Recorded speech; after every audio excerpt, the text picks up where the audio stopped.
Hi, എല്ലാവർക്കും നിംഷാസ് കിച്ചൻ്റെ പുതിയൊരു വീഡിയോയിലേക്ക് സ്വാഗതം. അങ്ങനെ വീണ്ടും ഒരു പുതിയ ദിവസം വന്നു.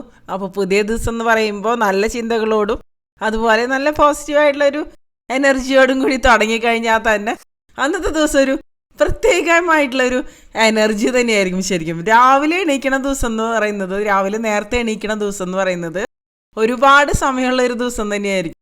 നേരെ വൈകി എഴുന്നേറ്റ് കഴിഞ്ഞിട്ടുണ്ടെങ്കിൽ എന്താ പറയുക, ഒന്നിന് സമയം തികയാത്തൊരു ഫീൽ തന്നെയായിരിക്കും ശരിക്കും. ഇന്ന് ഇപ്പോൾ വർക്കിംഗ് ഡേ ആണ്. അപ്പോൾ രാവിലെ 5 മണിയിലത്തെ കാഴ്ചകളാണ് കേട്ടതെന്ന് പറയുന്നത്. നമുക്ക് ബ്രേക്ക്ഫാസ്റ്റ്, ലഞ്ച് അതുപോലെയുള്ള കാര്യങ്ങളൊക്കെ ഉണ്ടാക്കണം.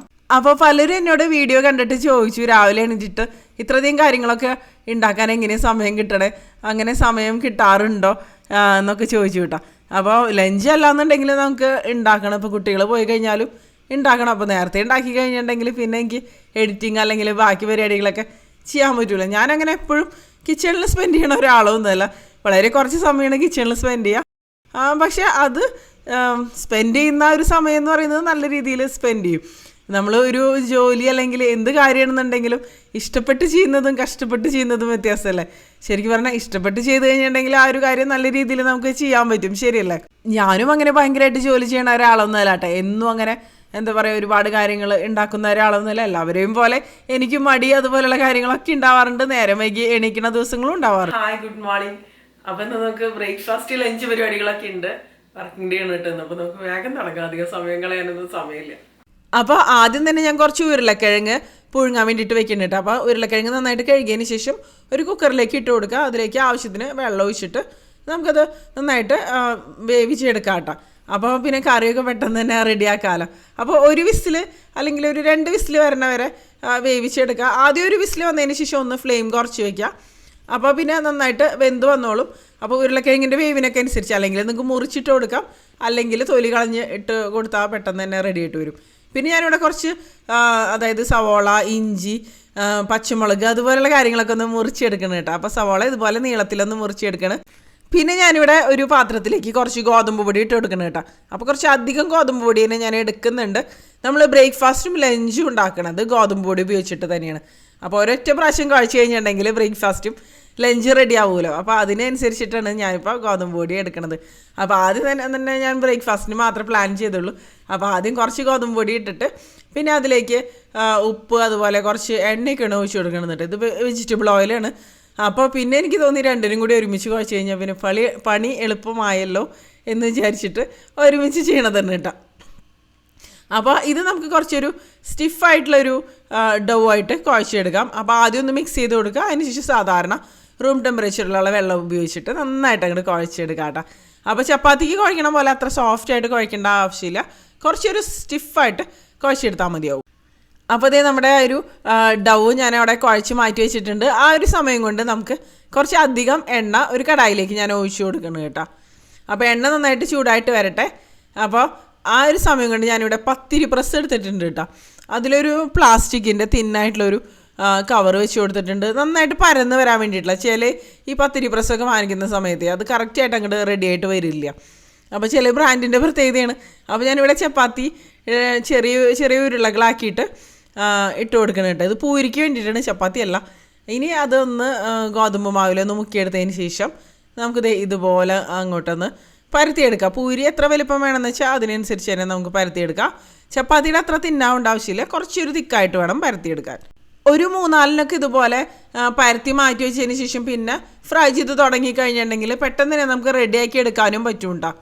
പിന്നെ ഈ ഒരു ചപ്പാത്തി അതായത് പൂരിയുടെ പ്രസ് ചെയ്യണ സമയത്ത് നമുക്ക് ഇത് പരത്തിയെടുക്കലാണ് അതുപോലെ ഫ്രൈ ചെയ്യലും ഒക്കെ ഒരുമിച്ച് ചെയ്യാവുന്നതേ ഉള്ളൂ. പെട്ടെന്ന് റെഡിയായി വരും. ഇട്ട് കൊടുത്തതിന് ശേഷം ഇതുപോലെ നന്നായിട്ട് അങ്ങോട്ട് വേർത്ത് വരും കേട്ടോ. അതിനുശേഷം പെട്ടെന്ന് തന്നെ നമുക്ക് തിരിച്ചിട്ട് കൊടുക്കുക. ഒരുപാട് സമയം അങ്ങോട്ട് ഫ്രൈ ചെയ്തെടുക്കണ്ട. ഒരുപാട് സമയം ഫ്രൈ ചെയ്തെടുത്ത് കഴിഞ്ഞാൽ പപ്പടം പോലെ ഭയങ്കര ക്രിസ്പി ആയിട്ട് വരും. അപ്പോഴും നന്നായിട്ട് വരില്ല. പിന്നെ പൂരി ഉണ്ടാക്കുമ്പോൾ നിങ്ങൾക്ക് വേണമെങ്കിൽ റവ ചേർത്ത് കൊടുക്കുക. റവ ചേർത്താൽ നല്ല ക്രിസ്പി ആയിട്ട് വരും കേട്ടോ. അതായത് ഇതിനേക്കാളും ഒന്നും കൂടി നന്നായിട്ട് വരും. പിന്നെ ഞാനിതിപ്പോൾ 2 റെസിപ്പിക്ക് വേണ്ടിയിട്ട് കുഴച്ചെടുത്ത കാരണമാണ് ഇതുപോലെ ചെയ്യണത് കേട്ടോ. അപ്പോൾ ഇതുപോലെ തന്നെ നമുക്ക് എല്ലാം പരത്തിയതിന് ശേഷം ഫ്രൈ ചെയ്ത് മാറ്റി വയ്ക്കുക. അപ്പോൾ മുകളിൽ വയ്ക്കാതെ ഇതുപോലെ സൈഡിൽ വെച്ച് കഴിഞ്ഞിട്ടുണ്ടെങ്കിൽ ഒരെണ്ണത്തിൻ്റെ എണ്ണ താഴേക്ക് വന്നിട്ട് എന്താ പറയുക മോശമായിട്ട് പോകുന്നില്ല കേട്ടോ. അപ്പോൾ ആ ഒരു സമയം കണ്ട് ബാക്കിയുള്ള ഒരു മാവ് ഉപയോഗിച്ച് ചപ്പാത്തി പോലെ കുറച്ച് എന്താ പറയുക, കുറച്ച് കൂടുതൽ വലുപ്പത്തിൽ കനം കുറച്ച്, ചപ്പാത്തിനേക്കാളും കുറച്ചും കൂടി ഒന്ന് കനം കുറച്ചിട്ടൊന്ന് പരത്തിയെടുക്കാം കേട്ടോ. അപ്പോൾ എത്ര വലുപ്പത്തിൽ വേണമെന്ന് വെച്ചാൽ അതിനനുസരിച്ച് നമുക്ക് പരത്തിയെടുക്കാവുന്നതുള്ളൂ. ഇതൊരു റോൾ ഉണ്ടാക്കാൻ വേണ്ടിയിട്ടാണ് ഞാൻ പരത്തിയെടുക്കണത്. അപ്പോൾ അതേ നമ്മുടെ അവസാനത്തെ പൂരിയും നമ്മൾ ഇതുപോലെ നല്ല അടിപൊളിയായിട്ട് ഫ്രൈ ചെയ്ത് എടുക്കണം കേട്ടോ. അതിന് ശേഷം മാറ്റി വയ്ക്കണം. അപ്പോൾ പൂരിയെല്ലാം റെഡിയായി. ഇനി ഞാനിപ്പോൾ തവ ചൂടാക്കാൻ വേണ്ടിയിട്ട് വെച്ചിട്ടുണ്ട്. ആ ഒരു സമയം കൊണ്ട് നമ്മുടെ ഉരുളക്കിഴങ്ങ് റെഡി ആയിട്ട് വന്നിട്ടുണ്ട്. ഇത് നമുക്കൊരു പ്ലേറ്റിലേക്ക് മാറ്റി വയ്ക്കാം. അതിന് ശേഷം തണുക്കാൻ വേണ്ടിയിട്ട് വയ്ക്കാം. അപ്പോൾ രാവിലേക്ക് ആയ കാരണം പെട്ടെന്ന് തണുക്കാൻ വേണ്ടിയിട്ട് ഫാനിൻ്റെ താഴെയാണ് ഞാൻ വെക്കണത് കേട്ടോ. അപ്പോൾ ഈസി ആയിട്ട് തണുത്ത് വരും. അതിന് ശേഷം പിന്നെ തൊലി കളഞ്ഞെടുക്കാം. അപ്പോൾ ഈ കറിയൊക്കെ പെട്ടെന്ന് ഉണ്ടാക്കണമെന്നുണ്ടെങ്കിൽ ശരിക്കും പറഞ്ഞാൽ ഈ ഉരുളക്കിഴങ്ങ് തൊലി കളഞ്ഞതിന് ശേഷം കുറച്ച് വെള്ളവും ഉപ്പും കൂടി ചേർത്തിട്ട് കുക്കറിൽ വേവിച്ച് കഴിഞ്ഞാൽ എളുപ്പത്തിൽ പിന്നെ ആ ഒരു കറിയിൽ നമുക്ക് മിക്സ് ചെയ്ത് കൊടുക്കാം. അപ്പോൾ ഈ നമ്മുടെ ഈ ഒരു റോളിന് വേണ്ടിയിട്ടുള്ള ആ ഒരു ചപ്പാത്തിനേക്കാളും കുറച്ചും കൂടി തിന്നണം കേട്ടോ. അത് ഇതുപോലെ പരത്തി ചുട്ടെടുക്കുന്നുണ്ട്. ഒരു ഭാഗം റെഡി ആയിട്ട് വരുമ്പോൾ തിരിച്ചിട്ട് കൊടുക്കുക. അതുപോലെ തിരിച്ച് മറിച്ചിട്ടിട്ട് ചപ്പാത്തിക്ക് വേവിച്ചെടുക്കുന്ന ഒരു രീതിയിൽ തന്നെ നമുക്ക് ഇത് കുക്ക് ചെയ്തെടുക്കാം കേട്ടോ. ഇതുപോലെ എല്ലാം നമുക്ക് റെഡിയാക്കി എടുക്കാം.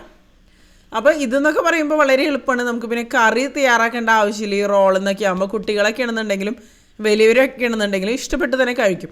ഒരെണ്ണമൊക്കെ കഴിച്ചാൽ അതിന് അത്യാവശ്യം നല്ല ഹെവിയൊക്കെ തന്നെയായിരിക്കും കേട്ടോ. അപ്പോൾ ആ ഒരു സമയത്ത് ഞാനിവിടെ ഒരു കടായി വെച്ചിട്ടുണ്ട്. അതിലേക്ക് കുറച്ച് എണ്ണ ഒഴിച്ചിട്ട് കടുക് പൊട്ടിക്കാൻ വേണ്ടിയിട്ട് വെച്ചിട്ടുണ്ട്. ആ ഒരു സമയത്ത് നമ്മുടെ ചപ്പാത്തികളെല്ലാം ഉണ്ടാക്കിയെടുക്കുന്നുണ്ട്. അതുപോലെ ഉരുളക്കിഴങ്ങിൻ്റെ ആ ഒരു ചൂടൊക്കെ മാറി വന്നപ്പോൾ അതിൻ്റെ തൊലിയൊക്കെ കളഞ്ഞൊന്ന് ഞാൻ മാറ്റി വയ്ക്കുന്നുണ്ട് കേട്ടോ. റെഡിയായ ചപ്പാത്തികൾ നമുക്ക് മാറ്റി മാറ്റി വയ്ക്കാം. അടുത്തത് ഇട്ട് കൊടുക്കുക. പരത്തലും ഇട്ട് കൊടുക്കലും എല്ലാം കൂടെ ഒരുമിച്ച് തന്നെയാണ് കേട്ടോ ചെയ്യുന്നത്. പിന്നെ കടുകൊന്ന് പൊട്ടി വരുമ്പോൾ അതിലേക്ക് നമുക്ക് നേരത്തെ മുറിച്ച് വെച്ച ഇഞ്ചി കഷ്ണങ്ങളുണ്ടല്ലോ അതിട്ട് കൊടുക്കുക. നേരത്തെ മുറിച്ചത് മുഴുവൻ ഞാൻ ചേർക്കുന്നില്ല കേട്ടോ, അത് കുറച്ച് അധികം ഉണ്ടായിരുന്നു. പിന്നെ അതിലേക്ക് നമുക്ക് സവാള മുറിച്ചതും കൂടി ചേർത്തിട്ട് ഒന്ന് വഴറ്റിയെടുക്കണം. അപ്പോൾ ഇതിൻ്റെ കൂടെ തന്നെ ഞാൻ കറിവേപ്പില ചേർത്ത് കൊടുക്കുന്നുണ്ട്. അതുപോലെ എരിവിനനുസരിച്ച് 2 പച്ചമുളകും കൂടി ചേർത്ത് കൊടുക്കുന്നുണ്ട്. നല്ല സ്പൈസി ആണെങ്കിൽ നിങ്ങൾക്ക് പച്ചമുളകിൻ്റെ എരിവ്, അതായത് പച്ചമുളകിൻ്റെ അളവ് കൂട്ടാട്ടോ. അതിനുശേഷം ആ സവാള ഒന്ന് വഴന്ന് വരട്ടെ, അതുവരെ ഒന്ന് വഴറ്റിയെടുക്കുക. ഒരുപാട് അങ്ങോട്ട് വഴന്ന് വരേണ്ട ആവശ്യമില്ല. ചെറുതായിട്ടൊന്ന് വഴന്ന് വരുമ്പോൾ പിന്നെ അതിലേക്ക് നമുക്ക് മഞ്ഞൾപ്പൊടി ചേർത്ത് കൊടുക്കുക. അതിനുശേഷം ആ മഞ്ഞൾപ്പൊടിയുടെ പച്ചമണം മാറുന്ന വരെ ഒന്ന് ഇളക്കി കൊടുക്കുക കേട്ടോ. അപ്പോഴേക്കും നമ്മുടെ ഉരുളക്കിഴങ്ങ് നമുക്ക് ഇതിലേക്ക് ഒന്ന് ഉടച്ചതിന് ശേഷം ഇട്ട് കൊടുക്കുക.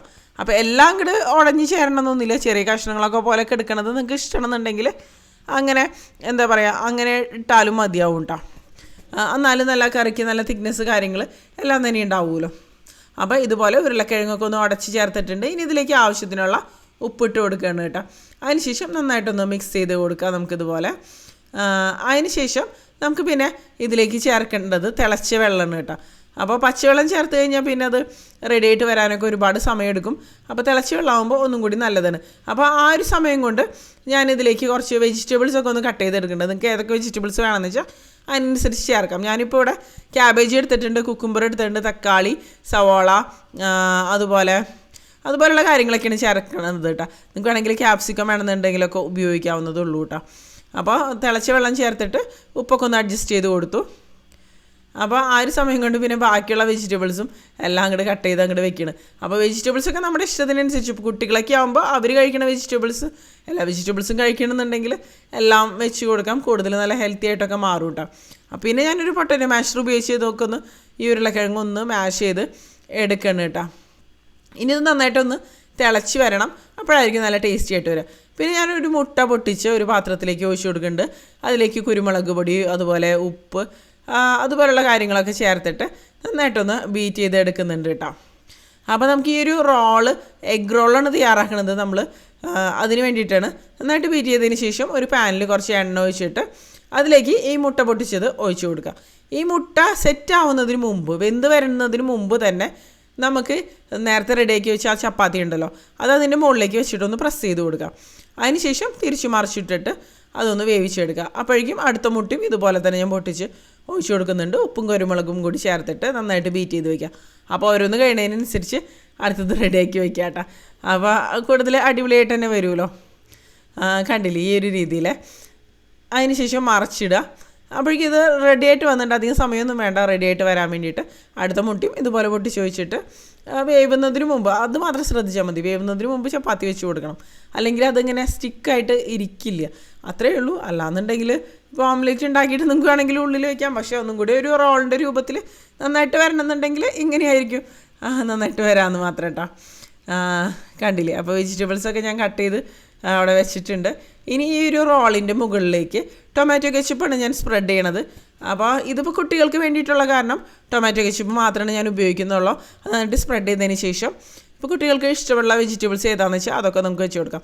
ഞാനിപ്പോൾ ക്യാബേജ്, തക്കാളി, അതുപോലെ സവോള, കുക്കുംബർ എല്ലാം വെച്ച് കൊടുത്തിട്ടുണ്ട് ഒരെണ്ണത്തിൽ. അതിനുശേഷം ഇതുപോലെ അങ്ങോട്ട് കട്ട് ചെയ്ത് എടുക്കണം. അപ്പോൾ കുട്ടികൾക്ക് കഴിക്കാൻ ഒന്നും കൂടിയും സൗകര്യമായിരിക്കും. നമുക്ക് ഒരു ടിഫിൻ ബോക്സിലൊക്കെ വെച്ച് കൊടുക്കാനൊക്കെ എളുപ്പമായിരിക്കും. അപ്പോഴേക്കും കുട്ടികളൊക്കെ റെഡി ആയിട്ട് വന്നു. അപ്പോൾ അവർക്ക് പൂരിയും അതുപോലെ നമ്മുടെ പൂരി മസാലയൊക്കെ കൊടുക്കണം കേട്ടോ. ആ കറി നന്നായിട്ട് തിളച്ച് വന്നപ്പോൾ ഞാൻ ഫ്ലെയിം ഓഫ് ചെയ്ത് കൊടുത്തിരുന്നു. പിന്നെ ബാക്കി ലഞ്ച് ബോക്സ് കാര്യങ്ങളൊക്കെ പാക്ക് ചെയ്യണം കേട്ടോ. അപ്പോൾ ലഞ്ച് ബോക്സിൽ ഈ ഒരു റോള് വെച്ചു. ഈ ഒരു റോള് വെച്ച് കഴിഞ്ഞാൽ തന്നെ അത്യാവശ്യം നല്ല ഹെവി ആയിരിക്കും. പിന്നെ ഞാൻ വെക്കണത് മാങ്ങയാണ് കേട്ടോ. മാങ്ങ കട്ട് ചെയ്തിട്ടാണ് വെച്ച് കൊടുക്കണത്. നീലയും മാങ്ങയാണത്. ഇപ്പോൾ മാങ്ങയുടെ സീസൺ ഏകദേശം എൻഡ് ആയല്ലോ. ഇനി ബാക്കിയുള്ള റോളും അതുപോലെ തന്നെ നമുക്ക് വെച്ച് കൊടുക്കാം കേട്ടോ. അപ്പോൾ രണ്ടുപേർക്കും ഇത് തന്നെയാണ് വെക്കണത്. വെജിറ്റബിൾസിൽ വ്യത്യാസം വരുന്നു മാത്രമല്ല, അവർ കഴിക്കണ വെജിറ്റബിൾസിനനുസരിച്ച് വ്യത്യാസം ഉണ്ടായിരിക്കും. അതുപോലെ മാങ്ങയും ആ ഒരു ലഞ്ച് ബോക്സിലേക്ക് വെച്ച് കൊടുത്തതിന് ശേഷം അപ്പോൾ നമ്മുടെ ലഞ്ച് ബോക്സ് റെഡിയായി. ഇനി സ്നാക്ക് ബോക്സ് പാക്ക് ചെയ്യണം. അതുപോലെയുള്ള കാര്യങ്ങളൊക്കെയാണ് ഇനി ബാക്കിയുള്ളത് കേട്ടോ. അപ്പോൾ രാവിലെ തന്നെ ശരിക്കും പറഞ്ഞാൽ നല്ലൊരു തിരക്ക് തന്നെയായിരിക്കും. സ്നാക്ക് ബോക്സ് പാക്ക് ചെയ്യൽ, ലഞ്ച് ബോക്സ് പാക്ക് ചെയ്യൽ, ഫുഡ് പ്രിപ്പയർ ചെയ്യൽ എല്ലാം വളരെ കുറച്ച് സമയത്തിനുള്ളിലെല്ലാം നമുക്ക് ചെയ്യും വേണമല്ലോ. അപ്പോൾ ഇന്നിപ്പോൾ സ്നാക്കായിട്ട് വെച്ചിരിക്കുന്നത് പൂരി തന്നെയാണ് കേട്ടോ. അപ്പോൾ രാവിലെ ഇവർ സ്കൂളിലേക്ക് പോകുന്നതിന് മുമ്പ് കുട്ടികൾ ബ്രേക്ക്ഫാസ്റ്റ് കഴിക്കും. പക്ഷെ വളരെ കുറച്ച് അളവിലാണ് കഴിക്കാറുള്ളൂ. അപ്പോൾ മുന്നൊക്കെ എന്ന് പറയുന്നത് ഫ്രൂട്ട്സ് നട്ട്സൊക്കെ ആയിരുന്നു സ്നാക്കായിട്ട് കൊടുത്തേക്കാറ്. അപ്പോൾ സ്ഥിരം ഫ്രൂട്ട്സ് നട്ട്സൊക്കെ കൊണ്ടുപോയിട്ട് ഇവർക്ക് മടുത്തു എന്നാണ് പറയണത്. അപ്പോൾ ഇപ്പോൾ ബ്രേക്ക്ഫാസ്റ്റ് തന്നെ മതി എന്നാണ് പറയണത്. അപ്പോൾ പൂരിയും അതിൻ്റെ കറി, പൂരി മസാലയുമാണ് വെച്ചിരിക്കുന്നത്. പിന്നെ ഇന്നലത്തെ ഫിഷ് കറിയൊക്കെ ഇരിക്കുന്നുണ്ടായിരുന്നു. അപ്പോൾ ലഞ്ചിന് അതൊക്കെ ഉപയോഗിക്കാമെന്ന് വിചാരിക്കണം. അപ്പോഴേക്കും ചൂച്ചു നന്ദു ഒക്കെ റെഡി ആയിട്ട് വന്നിട്ടുണ്ടായിരുന്നു. അപ്പോൾ അനുപണ്ണാണ് താഴെ അവരെ ബസ്സിൻ്റെ അവിടെ കൊണ്ട് വിടുന്നത് കേട്ടോ. ചില ദിവസങ്ങൾ ഞാൻ കൊണ്ടുവിടും, ചില ദിവസങ്ങൾ രണ്ടുപേരും കൂടെ പോവും. അങ്ങനെയൊക്കെയാണ് ഇവിടുത്തെ കാര്യങ്ങളും വിശേഷങ്ങളൊക്കെ, രാവിലത്തെ തിരക്കുകളും കാര്യങ്ങളൊക്കെ അങ്ങനെയൊക്കെയാണ് കേട്ടോ. അതൊക്കെ കഴിഞ്ഞ് പിന്നെ എന്താ പറയുക, ഈവനിങ് ആയപ്പോൾ ഞാൻ വിചാരിച്ചു അരിയുണ്ട ഉണ്ടാക്കാമെന്ന് വിചാരിച്ചു. കുറേ നാളുകളായി അരിയുണ്ട കഴിച്ചിട്ട്. അപ്പോൾ അരിയുണ്ട കഴിക്കാൻ ഒരാഗ്രഹം. ഇവിടെയാണെന്നുണ്ടെങ്കിൽ കുട്ടികൾക്കാണെന്നുണ്ടെങ്കിൽ അരിയുണ്ട ഇഷ്ടമാണ്. എൻ്റെ പേഴ്സണൽ ഫേവറേറ്റാണ് അരിയുണ്ട എന്ന് പറയുന്നത്. അപ്പോൾ കുറച്ച് നമ്മുടെ മട്ട റൈസ് ഉണ്ടല്ലോ, അത് നന്നായിട്ട് കഴുകിയതിന് ശേഷം വറുത്തെടുക്കണം. അപ്പോൾ 2 പ്രാവശ്യം ഇട്ടാണ് കേട്ടോ മട്ട റൈസ് വറുത്തെടുക്കണത്. അരിയുണ്ടയ്ക്കൊക്കെ വേണ്ടിയിട്ട് അരി വറക്കുമ്പോൾ കുറേശ്ശിട്ട് വറുത്ത് എടുത്തു കഴിഞ്ഞാലാണ് നന്നായിട്ട് വരിക. പിന്നെ ശർക്കര ഇതുപോലെ ഒന്ന് ചീകി എടുക്കുന്നുണ്ട്. കത്തി ഉപയോഗിച്ചൊന്ന് ചീകി എടുക്കുക, അപ്പോഴായിരിക്കും നന്നായിട്ട് വരിക. ശർക്കര ഉരുക്കിയെടുത്ത് കഴിഞ്ഞാൽ അരിയുണ്ടയ്ക്ക് അത്രയ്ക്ക് നല്ല പെർഫെക്റ്റ് ടേസ്റ്റിൽ കിട്ടില്ല ഒരിക്കലും. അപ്പോൾ ഇത് കുറച്ചൊരു ഡാർക്ക് ഷെയ്ഡിലുള്ള ശർക്കരയാണ് ഞാൻ എടുത്തിരിക്കുന്നത്. കല്ലും മണ്ണൊന്നും ഇല്ലാത്ത ശർക്കര ഉപയോഗിക്കാൻ പ്രത്യേകം ശ്രദ്ധിക്കുക. അപ്പോൾ ഇത് ഒരു ബാച്ച് അരിയൊക്കെ ഒന്ന് വറുത്തെടുത്തിട്ടുണ്ട്. ബാക്കിയുള്ള അരിയും ഞാനിനിപ്പോൾ വറുത്തെടുക്കണം കേട്ടോ. അപ്പോൾ അനുപെണ്ണ ആ സമയത്ത് കിച്ചണിൽ വന്നപ്പോൾ എന്താണെന്ന് നോക്കാനൊക്കെ വേണ്ടിയിട്ട് ഇടയ്ക്ക് വരുമല്ലോ. അപ്പോൾ ഞാൻ അനുപെണ്ണ് പണി കൊടുത്തതാണ് അരി വറക്കാൻ വേണ്ടിയിട്ട് കേട്ടോ. ഒന്ന് ഇളക്കാൻ പറഞ്ഞ് ഞാൻ പിന്നെ ബാക്കിയുള്ള കാര്യങ്ങളൊക്കെ മിക്സ് ചെയ്യണം. കുറച്ച് നാളികേരം കുറച്ചധികം ചെരുകിയെടുത്തിട്ടുണ്ടായിരുന്നു. അതും ശർക്കരയും കൂടെ നന്നായിട്ട് ഞാൻ മിക്സ് ചെയ്തെടുത്തു. അതിനുശേഷം അതിലേക്ക് ഈ വറുത്ത് വെച്ച അരി ഉണ്ടല്ലോ, അത് നന്നായിട്ട് തണുത്തതിന് ശേഷം പൊടിച്ചിട്ട് ചേർത്തു.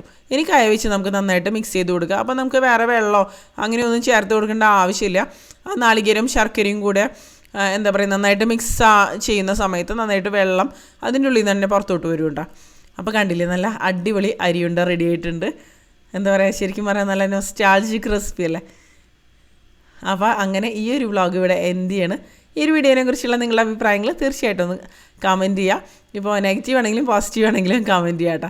എന്നാലാണ് എനിക്ക് ഇമ്പ്രൂവ് ചെയ്യാനും ഒക്കെ പറ്റുള്ളൂ കേട്ടോ. അപ്പോൾ ഇതിലും നല്ലൊരു വീഡിയോ ആയിട്ട് നമുക്ക് വീണ്ടും കാണാം കേട്ടോ.